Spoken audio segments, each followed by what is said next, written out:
see so many faces in the audience on such a beautiful November day. I want to say thank you very much for coming. My name is Becky Warren, and I'm the program chairperson for the Historical Society. It's my pleasure to announce that we're having a program today by Lynne Horton from the Sandwich Glass Museum, which is a long ride. And then there's Chelmsford Center that you have to navigate. Need I say more? Everything was fine with the directions until Chelmsford Center. So you have a very content audience. They have eaten now, so they should be quite happy. Lynne has been at the Sandwich Glass Museum since 1985. Her responsibilities include management of the collection, developing and teaching education programs, grades K through 12, and exhibit planning. She did a graduate study in archaeology and museum studies at the University of Nevada. It was very warm there, I assume. It was lovely. Oh, yes. And her bachelor's was in anthropology and secondary education certification in social studies at UMass Amherst. Yay. It's my pleasure to introduce Lynne, and I am thrilled with the number of glass pieces that are here for Lynne to take a look at after her presentation. So sit back and enjoy, and welcome Lynne.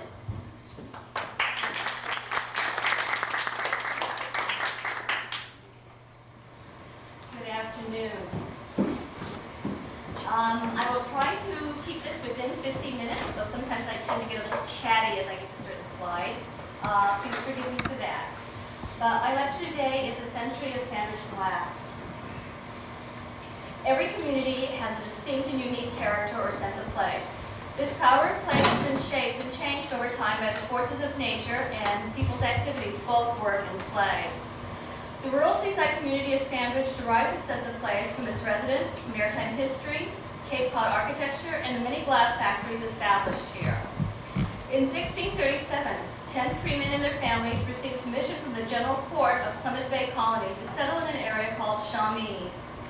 They came with their household possessions and livestock, following the pre-existing Indian foot trails through thick woods. In 1637, Sandwich became the fourth incorporated town in the colony of Massachusetts.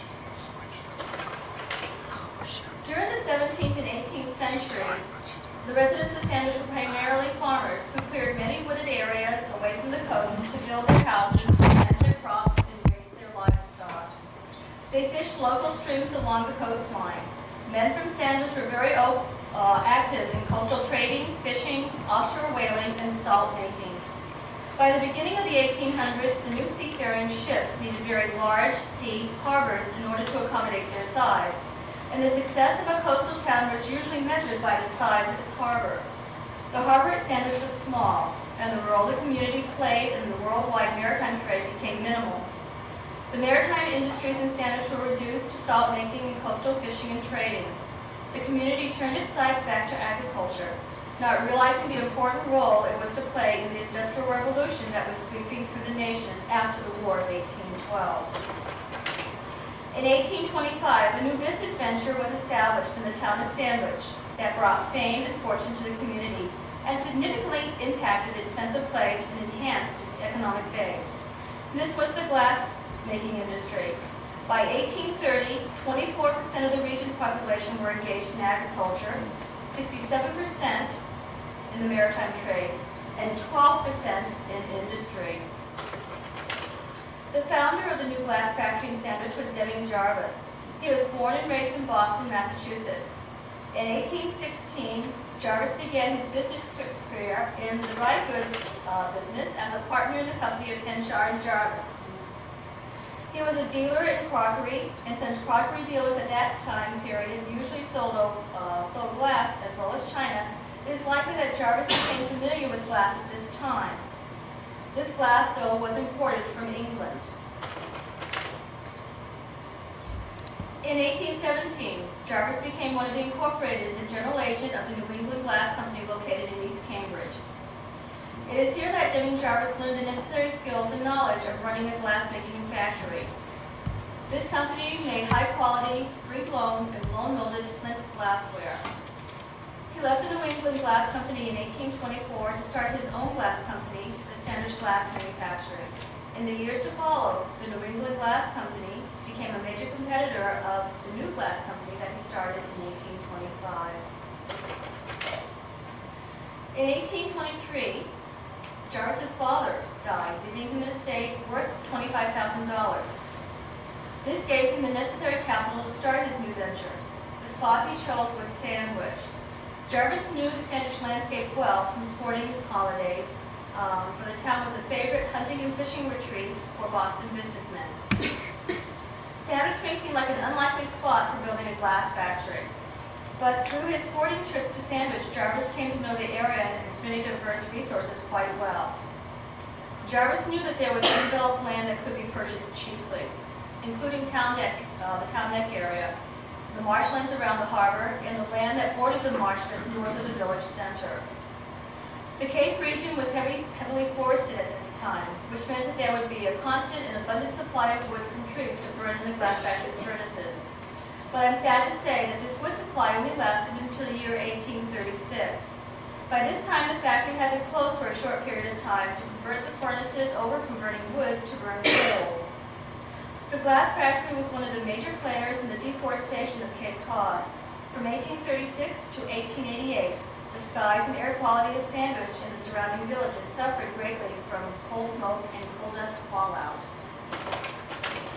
There was a small harbor that could provide easy access to the sea for transporting raw materials in and finished products out. The salt marsh hay could be harvested from the company's own marshland to provide packing materials for the glassware. Jarvis saw the salt marsh hay as a reusable, renewable packing product. About 300 tons of salt marsh hay was harvested annually and stored in the company's barns for future use. Jarvis had also heard rumors that the U.S. government was funding a geological survey to dig a canal to create an inland waterway to connect Cape Cod Bay with Buzzards Bay. Though the survey was completed in 1825, the Cape Cod Canal was not built until 1914. This meant that all the raw materials imported to make glass had to be transported around the outer cape. This passage was hazardous in the best of weather and fatal in stormy, foggy weather. Many ships went down with all hands and cargo lost. And here we see some of the salt marsh hay actually being used to pack the bottles with for transport. The side benefit of building his factory in Sandwich is that Sandwich provided an ideal spot for his workers to raise their families away from the corruption, overcrowding, and other unhealthy effects of city life. However, choosing such a remote, non-urban location to build his glass manufacturing was not without its problems. Jarvis had to develop and build a factory community to meet the needs of his glass manufacturing. This included glassworkers' housing, both single and multi-unit houses, a company store, a Catholic church, where the company was responsible for bringing in many Irish Catholic immigrants to Sandwich, a school, and land for a glassworkers' cemetery. This quiet agrarian village of Sandwich became a prosperous, industrialized community revolving around the needs of a large, booming factory.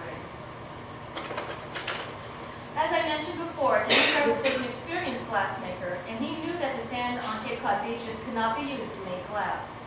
Sand is the principal ingredient for glass. Sand from Cape Cod beaches produces a very yellowy-brown color of glass because of the large amounts of contaminants and impurities such as salt and clay. Sand was first imported from Morris River area of New Jersey and later from outside of a little town called Cheshire in the Berkshire Hills in western Massachusetts. The glass sand is 98.9% pure quartz glacial sand and is a very white, powdery sand. We can see some examples of the sand sitting down at the bottom of the slide here. Some other chemicals and ingredients needed to make glass is lead oxide, which constituted approximately 30% of the mixed batch and contributed enormously to the weight, resonance, and brilliance of glass. And just to let you know, I sometimes use the terms flint, lead glass, and crystal interchangeably. That's because they all mean the same thing. It means that there's a high lead content in the glassware. A batch is an aggregate of various ingredients weighed out, ground into a powdery substance, mixed together in a large clay melting pot, which is then rolled into the furnace to be melted or fused together. Other ingredients used to make best flint glass, now what we know as colorless glass, includes arsenic, potash, pearl ash, nitrile, borax, and manganese. When glass is in its molten state, it is referred to as a liquid metal. The glass workers who work in the batch department were known as keepers of the batch or mixers of the metal. They kept their glass recipes secret, and sometimes these recipes actually died with them. In order to add color to glass, the following minerals in powdered oxide form were added. To get the cobalt, or to get blue, we add cobalt. To get green, we add copper and iron together. To get ruby red, we put in gold oxide. To make any of the canary yellows, we add oxide of uranium. To make amethyst or black amethyst, you add black oxide of manganese. And to make any of the opaque light colors, you use tin oxide. Deming Jarves' individual enterprise, the Sandwich Manufacturing Company, lasted only 1 year, 1825. In 1826, with the need for additional capital to expand its factory, the company was incorporated as the Boston Sandwich Glass Company. Jarves became one of the directors and was appointed as agent. Jarves remained in Boston, the location of the company's business headquarters, and his brother-in-law, William Stutson, became the factory superintendent, with his home located on Jarvis Street in Sandwich. Jarves obtained his glass blowers from Great Britain, Ireland, and the European continent. These immigrants brought with them a rich cultural heritage that changed the ethnic character of the town. Jarves also tempted others to Sandwich from their positions at his former glassworks in East Cambridge. Together, 60 skilled craftsmen and their families came to Sandwich. Production output included wine glasses, decanters, bowls, dishes, tumblers, and many other tableware forms, as well as lamps, candlesticks, chandeliers, and vases, and even pharmaceutical ware, including chemical and personal hygiene. These products were largely English in character, reflecting both the training of the glass blowers and the taste of the American market at that time. It still looked toward England for guidance in matters of elegance and style. Glassmaking officially began in Sandwich on July 4, 1825. The early products of the factory were free blow. This glassmaking technique relied on the skill of the master glass blower. The hot glass was shaped solely by the process of blowing into a hollow metal blowpipe and manipulating the glass into shape with the use of handheld metal tools. Many of these tools have remained unchanged for the past 2,000 years. One of the most glorious forms, and actually one of the most technically difficult forms to make, is the beehive. Here we have a beehive lamp, and this glass is tooled at the glass blower's bench into a pattern of optical rings. And it is one of the most striking and most attractive effects achieved by glass workers in the early decades of the 19th century.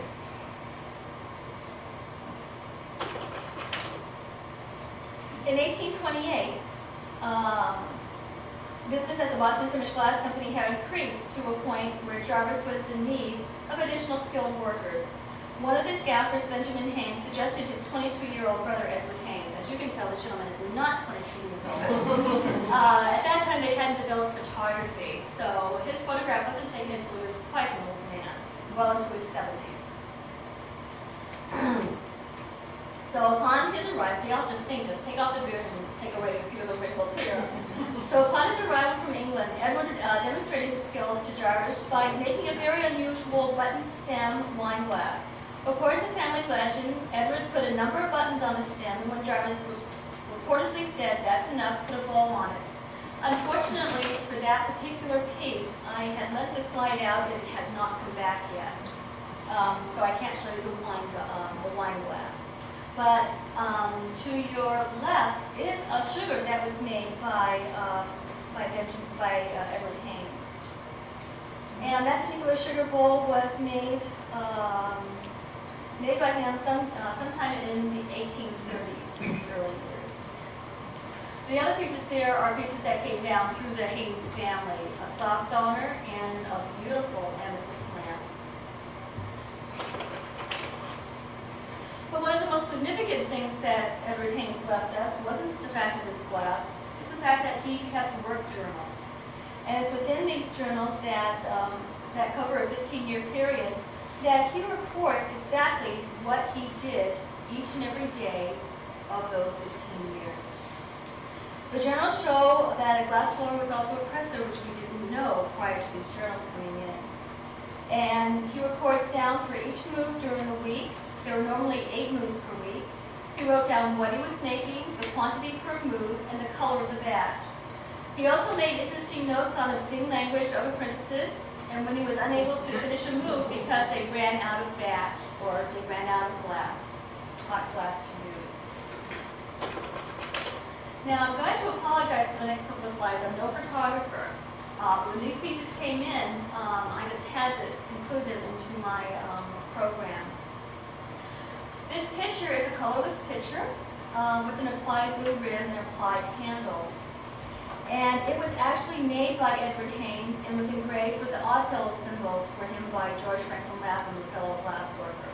The Oddfellows was a fraternal order of which many of the Boston Sandwich glass blowers were members.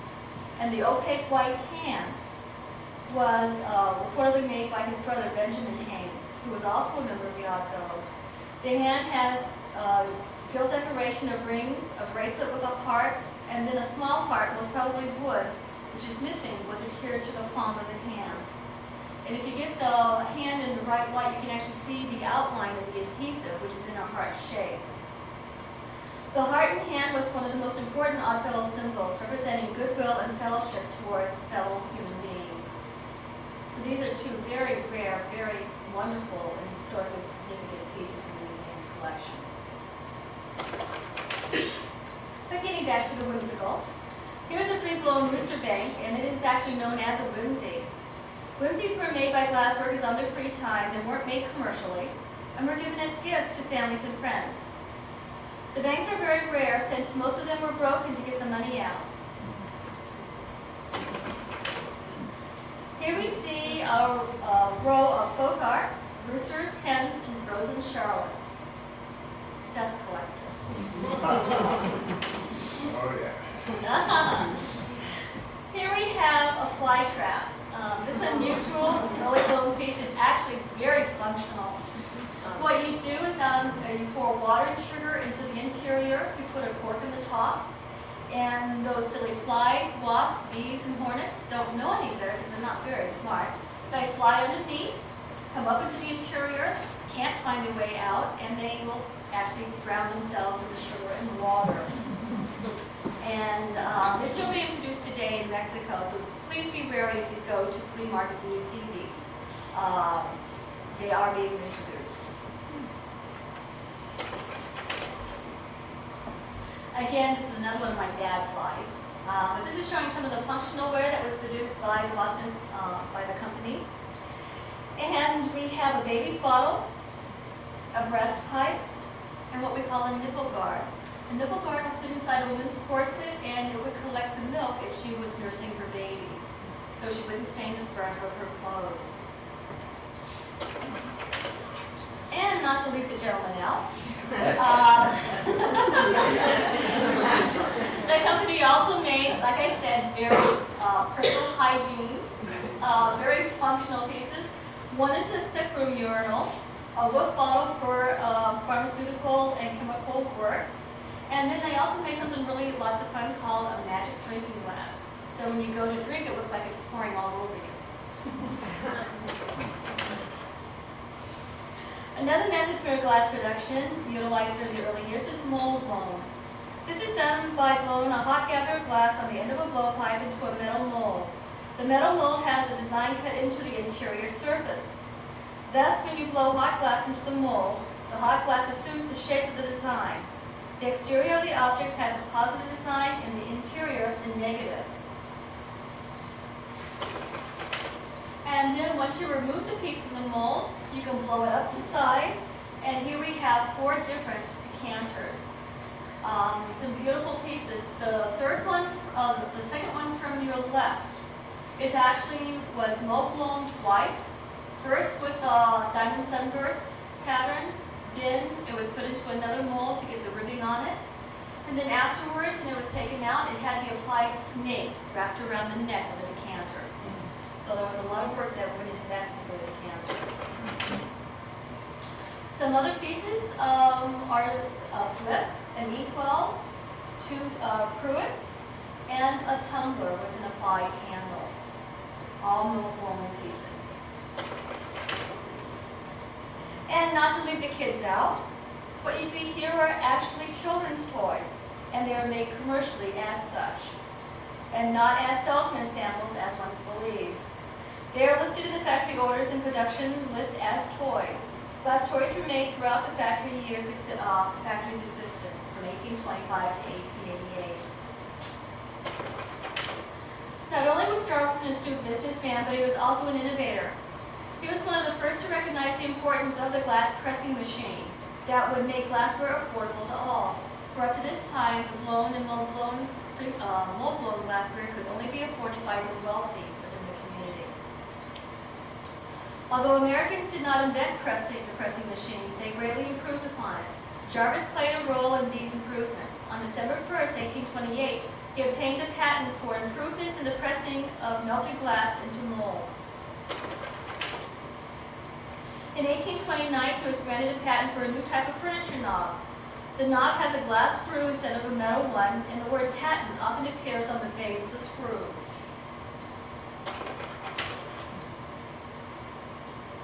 Some of the first items to be pressed were actually recorded late in 1825, and these were listed as small plates, probably known as what we call them cup plates. Cup plates were used as coasters actually. It was the custom of the early 19th century to pour hot tea into a teacup which had no handle, and then it would be served with a deep dish saucer. You would actually pour your tea into the saucer, put your dirty teacup on the cup plate, and you would drink your tea from the saucer. Not exactly ladylike. Tried it and you end up with making a lot of little sippy noises. What year was that? 1827. Designs of the first press pieces were still influenced by cut glass patterns.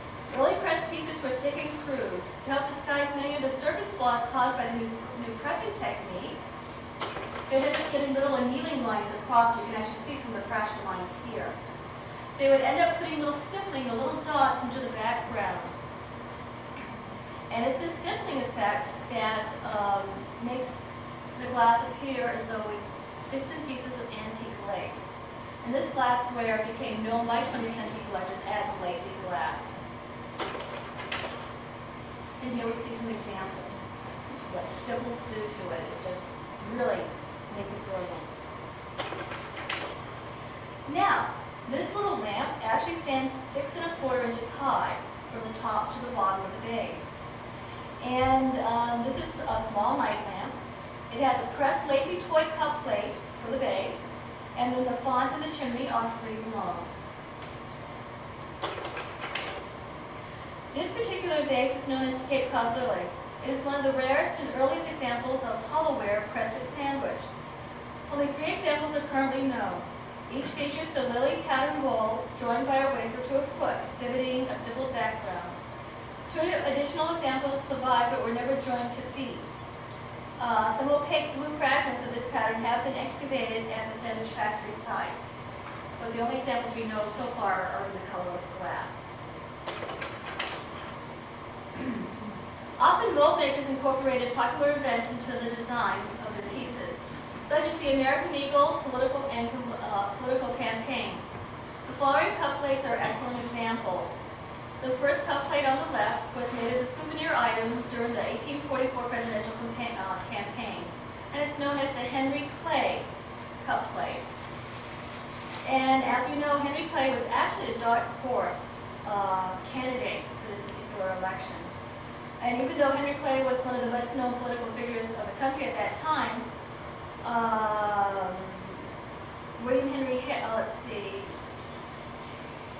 James K. Polk actually narrowly defeated Clay and became president. Let's see, the middle cup plate was made to commemorate the steamship Challenger, the Chancellor Livingston. This steamship operated between New York and Providence, Rhode Island. And it was one of the flotilla that welcomed Marquis de Lafayette in 1824. She was decommissioned in 1834. And the last plate is simply a wonderful design known as Hearts and Lear. This colorless pressed lacy tray captures a very important historical event, the fight between the U.S. frigate Constitution and the British man-of-war Guerrière. During the War of 1812, the Constitution defeated the Guerrière in battle and earned the nickname of Old Ironsides. The Constitution was laid up in Boston Naval Yard in July of 1828 and was condemned as unseaworthy by the Naval Commissioner and was to be scrapped.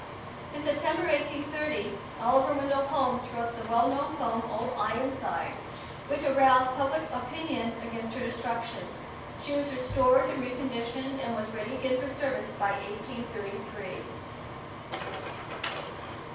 This wonderful little piece here is known as, they're salt dishes in the shape of a boat, and they were made to commemorate the Revolutionary War hero, Marquis de Lafayette.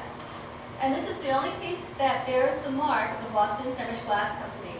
On the back of the stone you can see B&S Glass Company. And in the center of the interior on the bottom, you can see the name Sandwich. So it not only tells us who made it, but where it was made. Something very unusual for a 19th century piece of glass. Though the marketing advantages of impressing glassware with the manufacturer's name were apparently not fully recognized until almost a century later, when the practice became more commonplace. So unfortunately, 19th century glass is very difficult to identify. Master salt dishes held ground up sea salt so people could season their food at their tables.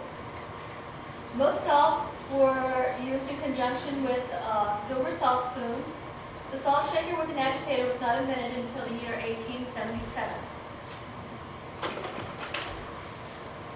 This beautiful piece here, as the pressing techniques improved, bold patterns and flat panels and simple geometric motifs became popular during the 1840s and 50s.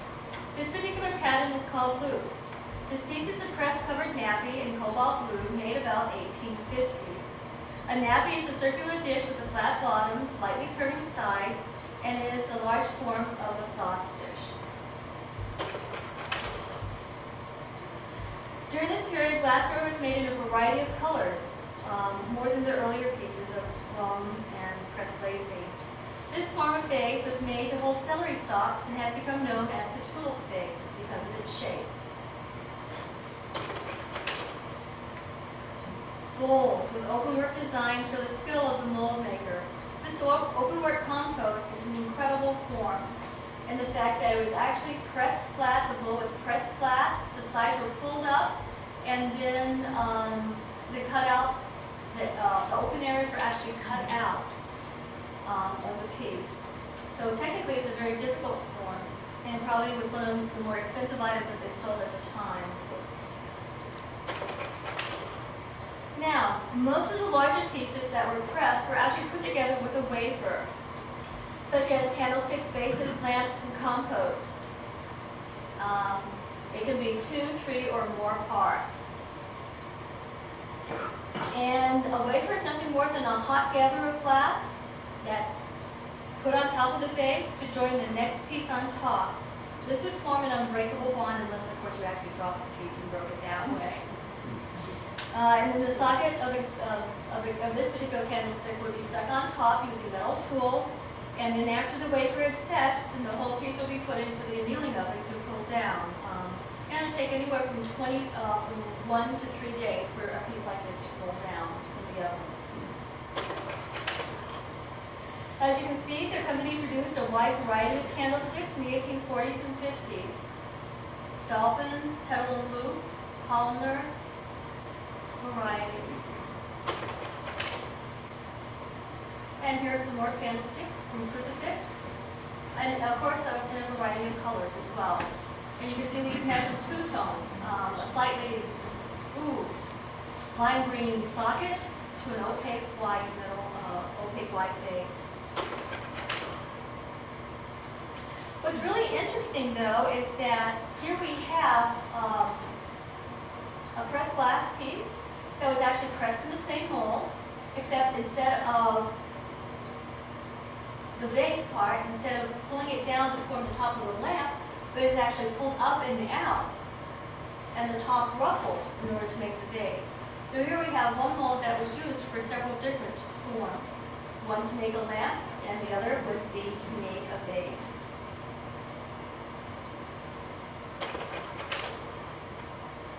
This is a spoon holder that was made in the pressed cable pattern. And the first mention of cable patterns in the company's invoices date back to the late 1840s. If you look carefully at this pattern, you will see that the twisted cable actually resemble a thick, heavy rope that could be used on ship and not the transatlantic cable that was laid in 1858. The transatlantic cable was actually a bundle of at least 9 metal cables bound together with metal bands. And the cable pattern has been, the information that has come down from collectors and earlier research found that the cable pattern was made to commemorate the laying of the transatlantic cable, but unfortunately it wasn't. It was made to represent the rope that they used on maritime ships. And spoon holders, though, actually became used as another function, which is a spill holder, which would have used to hold the tapers to light your lamps. So a lot of people also call this particular form a spill holder. But according to company records, they never made a spill holder, only spoon holders. Here we see several other pieces in the cable pattern. We have a covered A-cup, again, another type, another color with gilt decoration, spooner, and then a cable lamp. Some other press patterns that were made by the Boston Sandwich Glass Company, the meaning of pineapple, eye and scale, Lincoln drape, and of course the Lincoln drape was made to commemorate the assassination of President Abraham Lincoln. And here we have the Horn of Plenty or comet pattern, the Greek key. About what year was that? Greek key, these all would have been made in the 1850s, 60s. And the honeycomb. This is one of my favorite forms because it's just so wild. And it creates such an optical illusion from one side to the other. And another pattern that they made was the sandwich star. And this is one of the few patterns we believe that was made exclusively by the Boston Sandwich Glass Company. And these are bar balls. Although I've been talking to you about pressed glass for the last several minutes, the company continued to blow, cut, and engrave fine glassware during all 63 years of action. The blown, cut, and, slide here you see some pomade bears that were used to hold bear grease, which men used to glue their hair with. And along with the little cavalier. And then we have little patch boxes, which would have held little moleskin patches, which were women would wear as beauty marks to balls and stuff like that. And here we have an engraved, blown cut and engraved pitcher and goblet that was presented to J.C. Ingraham, a local teacher, by his grateful students. Now, Jarvis' relationship with the directors of the Boston Sandwich Glass Company was turbulent over the years. By incorporating the company in 1826, he basically lost control over the operation of his own company. On 5 occasions over a period of 30 years, he handed in his resignation. Each time he was prevailed upon to stay. Jarvis handed in his 6th letter of resignation on June 9, 1858. This time it was accepted. Although the conflict with the board really contributed to his resignation, Jarvis had a very strong personal reason for leaving the company in 1858. He longed for one of his sons to carry on the glass-making business.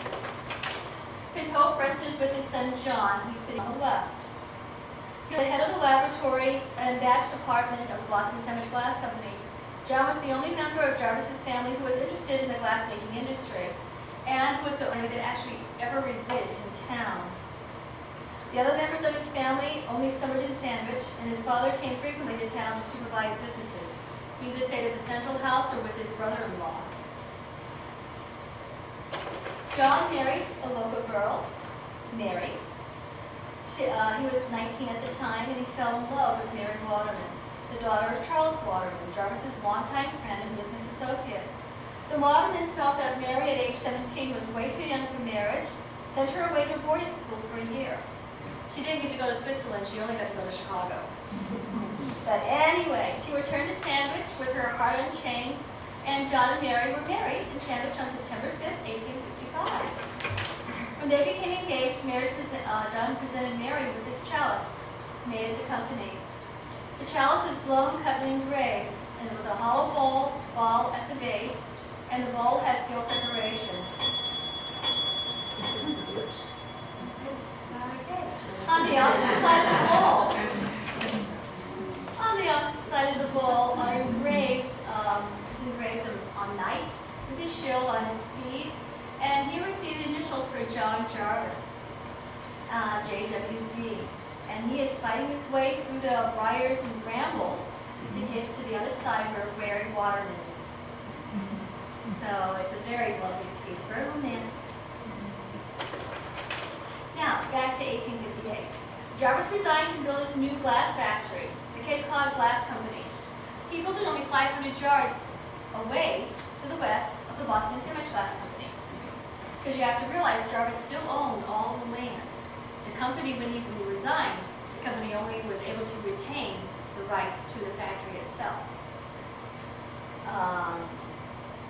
So many of the employees of the Boston Sandwich Glass Company followed Jarvis over to the new glass manufacturing. The factory was located on the end of Church Street. John became the superintendent of the factory, and Deming's dream of starting a glass-making dynasty was realized. However, in a few years after the start of the new factory, John's health began to fail. He died of tuberculosis in 1863 at the age of 27. Heartbroken, Jarvis incorporated the company and remained its president. The Cape Cod Glass Company lasted only 10 years. In 1869, when his stockholders refused to give Jarvis additional funds to keep the factory open, he consented to its closing. The fires were extinguished on April 15, 1869. Consequently, this is the day that Deming Jarves died. During the 10 years of operation, though, the glass company produced a variety of glassware. Here we have a beautiful wooden star lamp, and the goblet is known as Comet.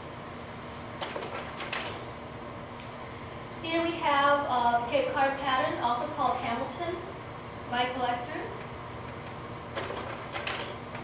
And here we have Utica, or the honeycomb pattern. They also made glass toys. As you can see, they're radically different from the Boston Sandwich Glass Company made, so we can tell the difference there very easily.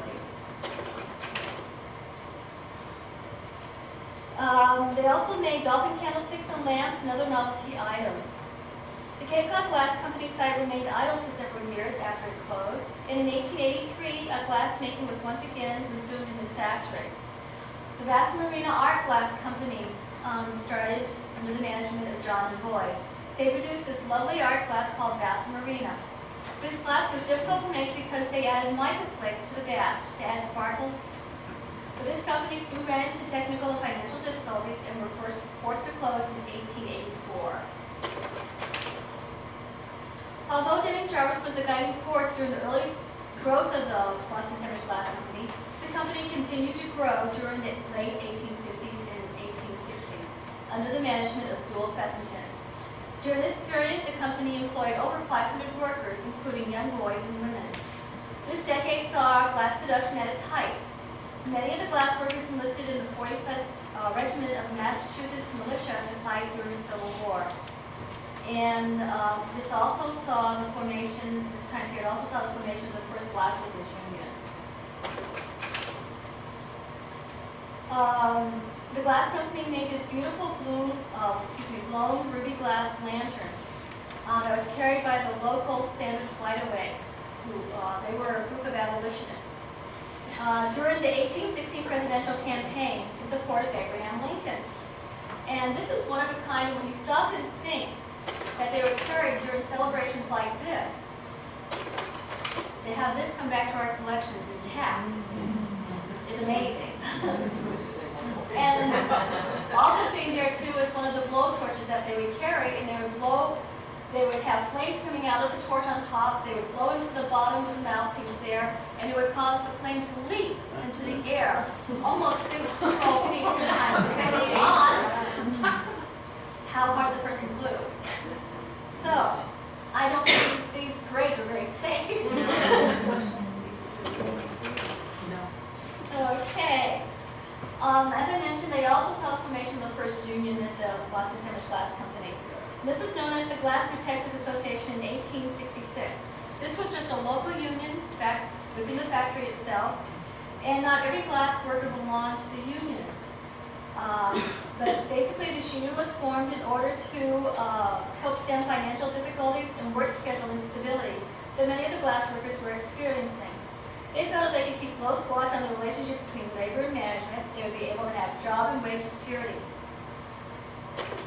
Unfortunately, the local union formed the nucleus of the group that would join formally in 1879 the National Glass Workers Union, known as the American Flint Glass Workers. And their motto was obedience to the majority.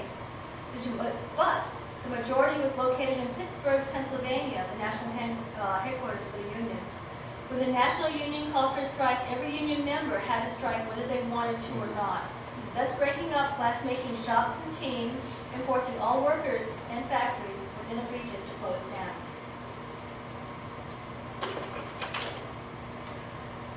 During this time period, again, they couldn't compete with Midwestern glass companies, which was the Pittsburgh, Western Pennsylvania, West Virginia, Eastern Ohio area. It was called the Midwest at that time.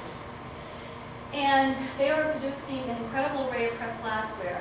And the company felt in order to stay in competition in the market, they would switch back to making fine blown and engraved and cut glassware.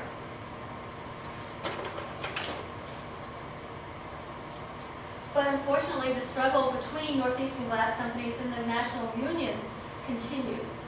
I'll get back to that in just a second. This is a catalog page from the 1860s that features a variety of overlay lamps. And if you look the fourth one in from the right, here we have it.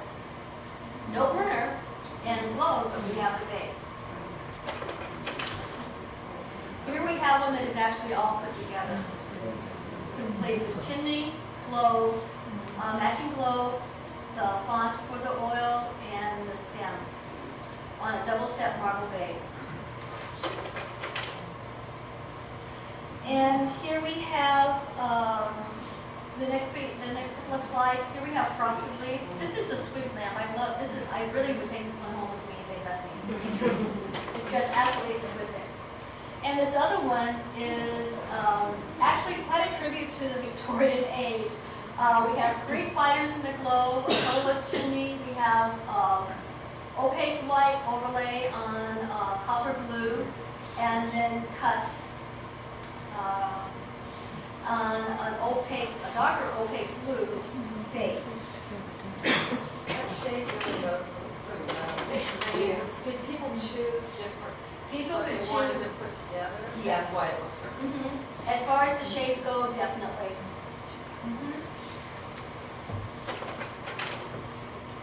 This wild-looking man came to work at factories in the 1860s. His name is Nicholas Lutz, and he was from the Alsace-Lorraine area.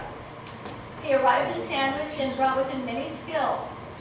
And the glassware that's normally attributed to him is this fine threaded Venetian style glassware. And it looks very contemporary, as if it's still made today. But what he's really noted for is his paperweights. He is credited with making the poinsettia design, and he is listed as being able to make over 100 paperweights on a single day. He remained with the company until its closing in 1888. After leaving Sandwich, Lutz worked for Mount Washington Glassworks in New Bedford, and later went on to the Union Glassworks in Somerville, Massachusetts. So you can tell just by the fact that they didn't mark their glassware, when these glassworkers went on, they took their techniques with them. So it's very difficult sometimes to say whether it was made at Sandwich, New Bedford, or the Union Glassworks in Somerville. Another interesting glassware produced by the Sandwich Glass Company was the silvered glass. Silvering was accomplished by plating the interior surface of a double-walled vessel with a solution of silver nitrate. This process was first patented in England in 1849. Among the most expensive glassware produced by the company and were decorated by the glass cutting and engraving shops. Glass engraving required that the glass artist hold the glass object against the spinning copper wheels of various diameters and thickness in order to achieve the designs. Great skill was needed to produce the designs in this detail. Now, as an apprentice though, you would work for the company for 7 years learning the art of glass cutting. And before you graduated, you had to do your final exam. And that would be cutting a miniature glass book. And as you can see, there's a quarter sitting there. And that shows you how small those little books are. And this was to showcase their skill behind the wheel, whether it be stone or copper. The next slides are some other really fantastic engraved pieces. This one is known as the Mary Badger Goblet. It was engraved by Frances Kern, her brother-in-law. Mary Badger was a fine seamstress making men's dress shirts for R.H. Stearns Company of Boston. Aunt Mary, as she is known, spent her free time with the Kern children. There were 10 of them. And she eventually left the Stearns Company and moved down to Sandwich and spent her time helping her sister take care of her 10 children, and she made all of their clothes. And here we see her sitting at her sewing machine, sewing.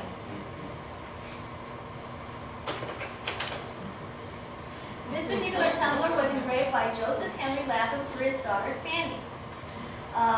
When Fanny married, her name became Fanny Moody. And on the occasion of the birth of her second child, he cut this particular tumbler. And as you can tell, it depicts a sow and 2 piglets representing Fanny and her 2 children.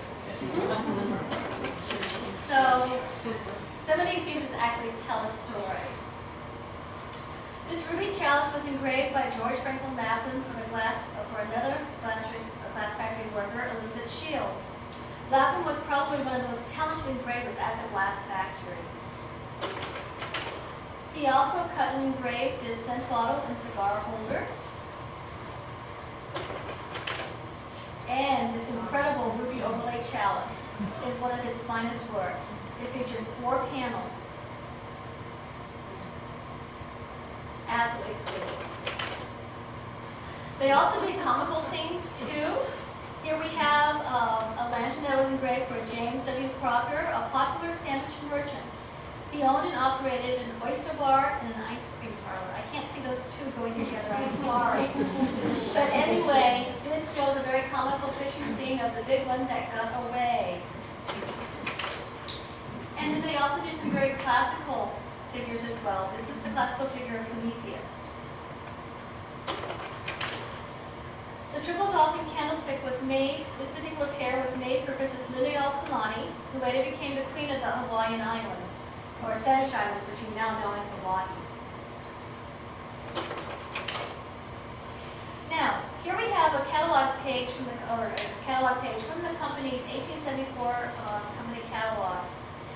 And if you'll come down with me, you'll see on the bottom row, let's see, items 6 and 7, 1, 2, 3, 4, 5, 6. In other words, the second and third item from the right. Here we have them.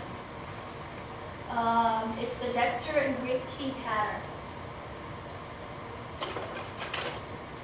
And here we have a page of occurrence. And note the second from the left. Here we have it. So the catalog actually gives us a wonderful documentation of glassware that was actually being made during that period. So it's easy to say about those pieces, yes, it was made at Sandwich. Anyway, this group of handsome gentlemen are actually men of the decorating department. In the front row, the second one from the left is Edmund Chipman, and the third one is the head of the department, Edward Swan. The rest of them remain unknown to us at this time. And here we have the ladies of the decorating department. They are known to be some of the best paid, best dressed ladies in town. Here we have our debonair Edward Swan. And here we have a lampshade that was painted by him with an elaborate winter scene. And then this incredible lamp. Both the font and the globe were decorated in a floral design, and he made this for Nell Kelleher, an employee of his department. Here we have Edmund Chipman, dashing, handsome fellow that he is. And here's probably one of the most talented artists within the department. Here we have a plaque, a glass plaque that was decorated by him showing a sailing vessel. And here we have a crested pheasant in flight. Exquisite workmanship. Now, as to the ladies, we actually have a pair of sisters, Mary and Emma Gregory. They began working decorating for the company in 1880. And what's wonderful is that they kept daily journals that tells us their day-to-day personal lives as well as their work life at the factory. In these journals, they describe what happened at the factory and what scenes they were painting on glass. And here are some examples of their artistry. This particular winter scene is painted by Mary, and this is a lampshade. This condiment set was also decorated by Mary. Unfortunately, I don't have a glass that was decorated by Emma, but this is her toilet set made of porcelain. And she bought the blanks and decorated it for her marriage to Fletcher Clark in November of 1881.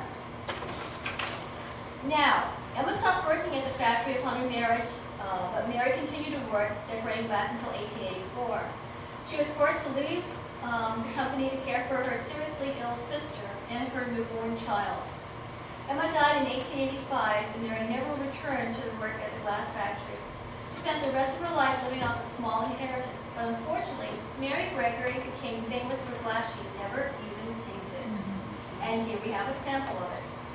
This white enamel decorated picture showing the design of a little boy was actually made in Eastern Europe, Bohemia. It was also made in England, and they were imported into the United States during the late 19th century. And they are actually still being produced today. There is absolutely no evidence, catalog, archival, fragment-wise, that indicates this type of glassware was ever made by the Boston Sandwich Glass Company. And we don't know how many people are so upset about this, because they have some incredible collections of Mary Gregory glass. But here are some examples of some other types of decorated glassware they made. Here we have cylinder vases, and flowers and butterflies. And here we have a flower pot. Beautiful wares. Another method of decorating glass consisted of rolling the hot gather of glass into crushed glass particles, thus giving it a frosted appearance. This type of glassware is called overshot. Overshot and frosted glassware was very popular in the 1870s. And, let's see, okay. This picture, I thought I had a kind of close-up of the picture here. The champagne pitcher on your right, you can see underneath the handle near the bottom, you see like what looks like an interior or a hole going into it. That is actually a bladder, and you would put ice in there. This particular pitcher was made to hold champagne, so it would keep the champagne chilled without diluting its potency.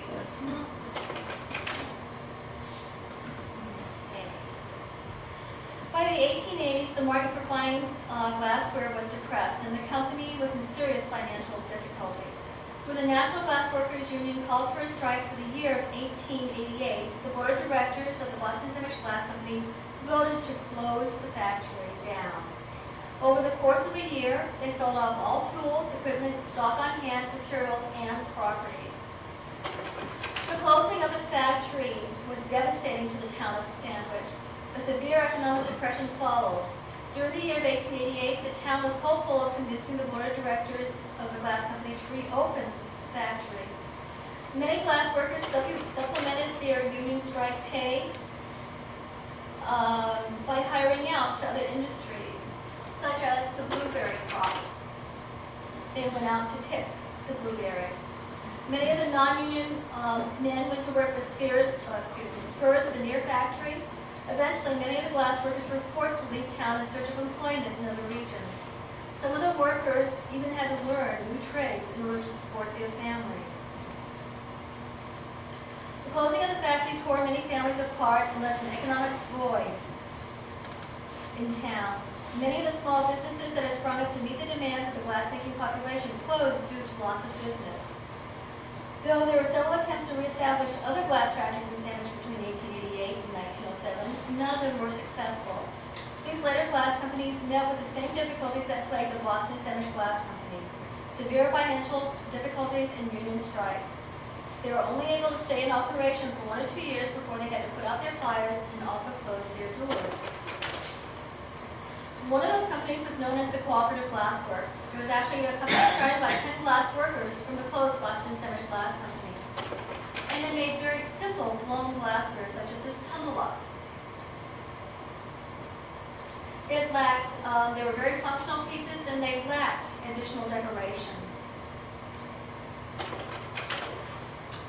We had the Packwood Company, and Packwood and Company, from 1890 to 1922. Now, they were not a glass-making company. They actually cut glassware. And they acquired their blanks from Dorflinger and Sons of White Mills, Pennsylvania. The glassware was cut by a company of 25 men and boys, and it was outstanding. This particular dish is cut in what they call the Columbia pattern. And the second dish was actually cut by one of the glass workers, Eugene Perotti. And this is known as the Perotti dish. And what's fortunate is that Eugene Perotti kept a design book of all his cut glass designs. And that is now in the museum's archives. Then we have a smaller glass cutting shop, J.B. Verdun and Son. And this was in the Spring Hill area of East Sandwich. And here we have a cut glass dish that was cut by them, as well as an engraved sugar and creamer. Absolutely exquisite glassware. And of course, they imported their blanks from Dorflinger as well. The last company to make glass in Sandwich was the Alton Manufacturing Company, 1907 to 1909. This was the last attempt. The company produced an iridescent art glass called Travails. It's very similar to the type of glass that was being produced by Tiffany in New York City. The reason for this is that the glass worker, Patrick McCarthy, used to work at the Boston Sandwich Glass Company. When that company failed, he went down to New York, worked for Tiffany. When the Alton manufactory opened up, he came back to Sandwich and brought with him the techniques of making art glass. But unfortunately, the company wasn't in existence too long. Cordelia King, who was the owner of the company, absconded with the funds and left the company, forcing the company to close.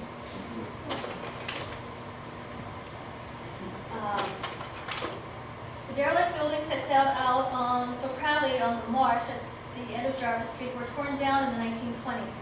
The last building was demolished in 1946. This brought to an end almost a century of glassmaking in the town of Sandwich. The glassware produced by the Boston Sandwich Glass Company has brought everlasting fame to this quiet, rural New England town. Thank you.